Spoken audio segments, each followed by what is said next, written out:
Department of Theology and Religious Studies, and you're watching another video in the series, Why Study?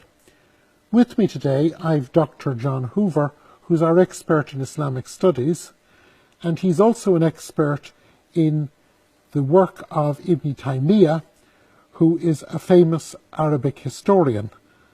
And John, why study Ibn Taymiyyah? Well, Ibn Taymiyyah is well known for many reasons. Let me start with the security reasons. He is quoted as an authority by Osama bin Laden, and that tends to get people's interest immediately.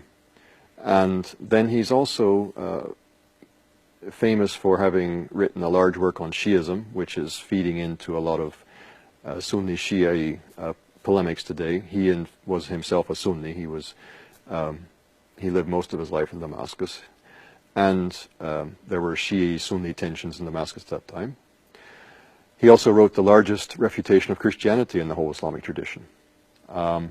He's written a refutation of Aristotelian logic, and coming out of this, he's quite a modern figure, actually, in terms of his epistemology and the way in which he approaches texts and so on. He's written a very huge work arguing that the revelation of Islam agrees with reason, so the agreement of revelation and reason.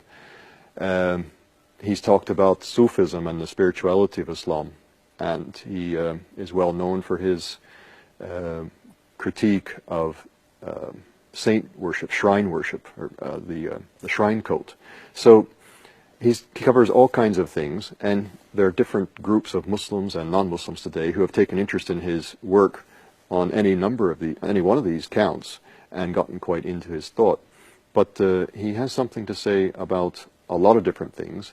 He stands about midway between the beginning of Islam and the present day. He lived in the late 1200s, early 1300s. He died in 1328. So standing at that juncture, halfway between the beginning and the present of the Islamic tradition, and then having captured the interest of so many people today, that makes him a very fascinating figure to study. So, in other words, here is someone who in Islam is as significant in the range of his work as Augustine or Aquinas is in the Christian tradition. Or even more so.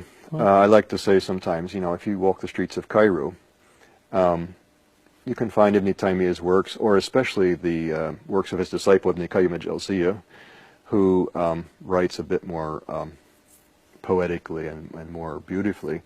You find them in almost any Islamic bookshop, where you're not going to find Augustine and Aquinas in any bookshop in the UK. Yes, unfortunately. So there's a sense in which Ibn Taymiyyah and Ibn Qayyim al-Jawziyya, his student, are more present in centers like Cairo and. So studying him is not just studying the historical thought in the way that we might study the historical thought of some great thinker in the past. It's actually studying a living force in Islamic understanding today. Yes, studying Ibn Taymiyyah is indeed studying a living force in the Islamic tradition, the present day Islam. To what extent is Ibn Taymiyyah today? We spoke earlier about him being a living force. Mm-hmm. What would you say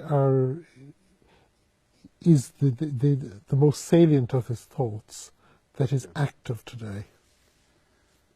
He really believed firmly that the religion of Islam was rational and agreed with reason, and he worked hard to show that. So he's an apologist, and I think that connects very closely with what many modern Muslims, not all modern Muslims, but many modern Muslims are seeking, is a rationalization and an attempt to explain the Quran and the tradition of the Prophet Muhammad in a way which makes sense. He's trying to make that make sense. It's reasonable. Okay. We have tried in this short film to introduce the thought of a great thinker.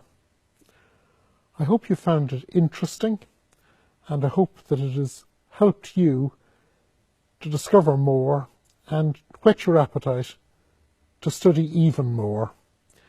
John, it's been great having you. Thank you. Thank you for watching. and from the Department of Theology and Religious Studies